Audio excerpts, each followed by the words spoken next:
제19장.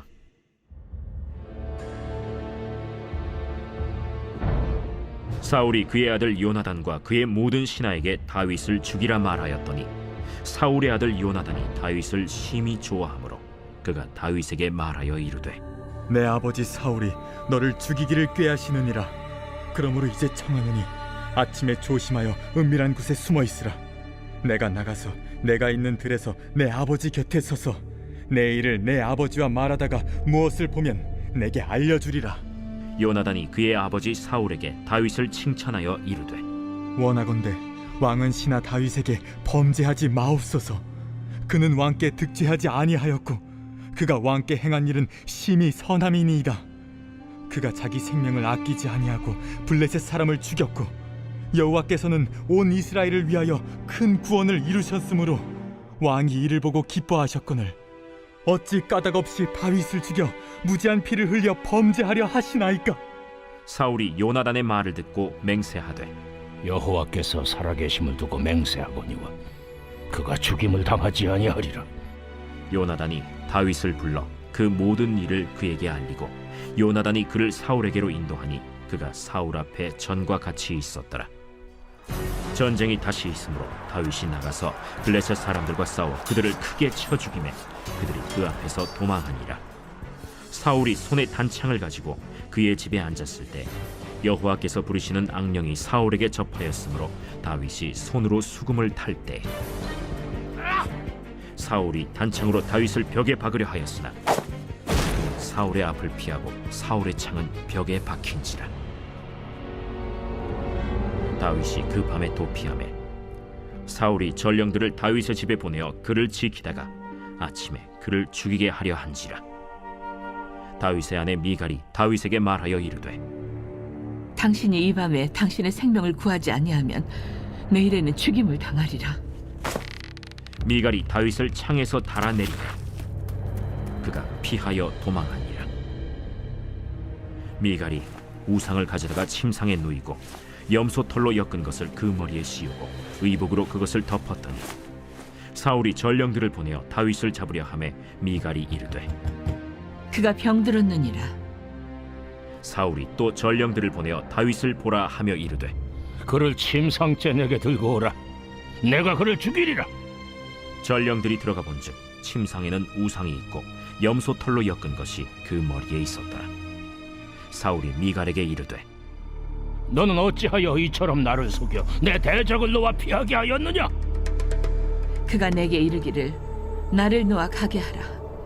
어찌하여 나로 너를 죽이게 하겠느냐 하더이다. 다윗이 도피하여 라마로 가서 사무엘에게로 나아가서 사울이 자기에게 행한 일을 다 전하였고 다윗과 사무엘이 나요스로 가서 살았더라. 어떤 사람이 사울에게 전하여 이르되, 다윗이 라마 나요스에 있더이다. 사울이 다윗을 잡으러 전령들을 보냈더니 그들이 선지자 무리가 예언하는 것과 사무엘이 그들의 수령으로 선 것을 볼 때 하나님의 영이 사울의 전령들에게 임하매 그들도 예언을 한지라.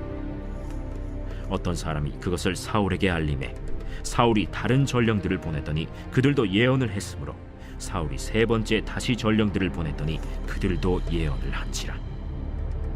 이에 사울도 라마로 가서 세구에 있는 큰 우물에 도착하여 물어 이르되, 사무엘과 다윗이 어디 있느냐?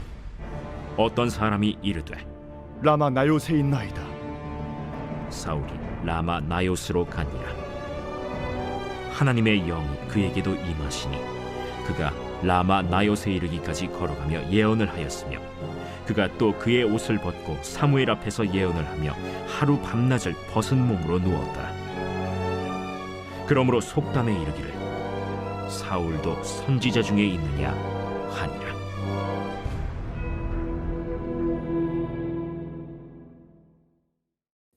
할렐루야.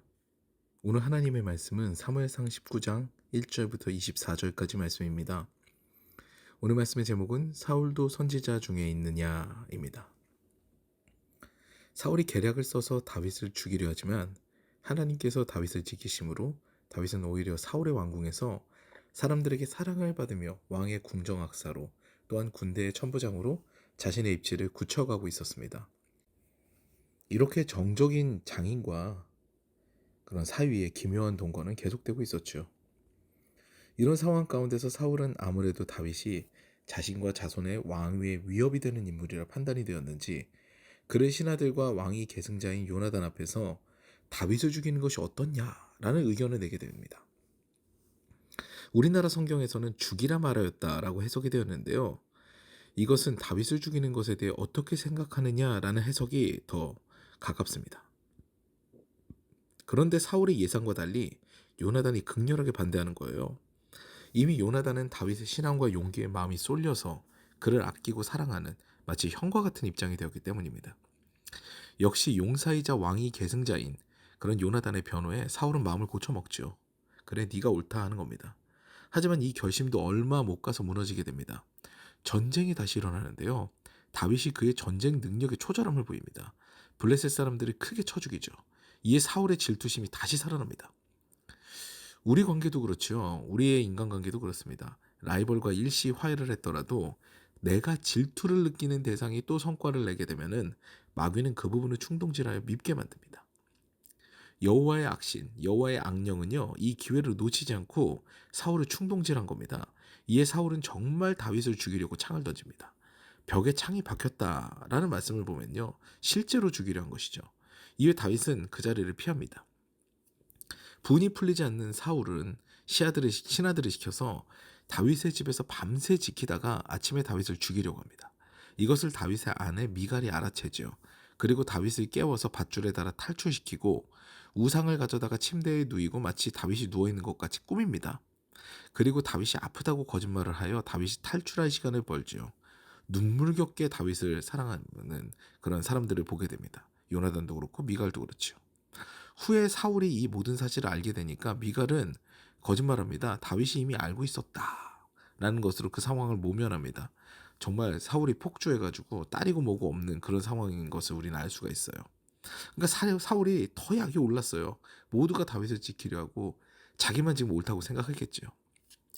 그 사울을 피한 다윗은요, 사무엘의 근거지인 라마로 갑니다. 그곳에서 사무엘은 선지자의 생도들을 가르치는 일을 하고 있었는데요. 다윗에게서 사울에 대한 그 모든 이야기를 듣습니다. 그 다윗에게 자초지종을 들은 사무엘은 나요시라는 곳에서 다윗과 함께 기거하게 되죠.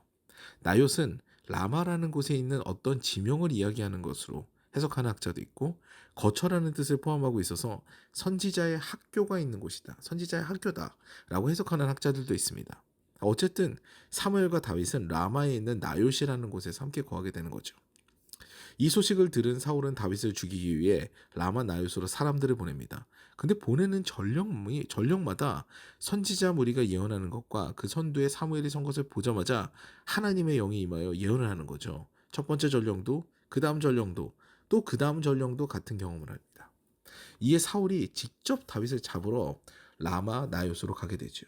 그런데 사울은요, 라마로 가서 그 세구라는 곳에 있는 큰 우물에 도착해서 사무엘과 다윗의 위치를 묻게 됩니다. 근데 그 순간에 하나님의 영이 임하죠. 그는 예언을 시작합니다. 얼마나 옆 사람이 공포스러웠을까요?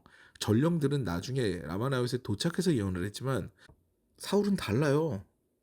갑자기 사울 왕이 미친 것 같이 라마나요스로 가면서 예언을 시작하고 라마에 도착해서는 사무엘 앞에서 옷을 벗고 예언을 하니까요, 옆 사람은 정말 공포스러운 겁니다. 너무 이상했겠죠. 여기서 나온 속담이 오늘 제목입니다. 사울도 선지자 중에 있느냐? 이것은 쉽게 얘기하면요, 예언한다고 다 선지자냐? 신령한 것이 조금 드러난다고 다 선지자냐? 라는 말입니다.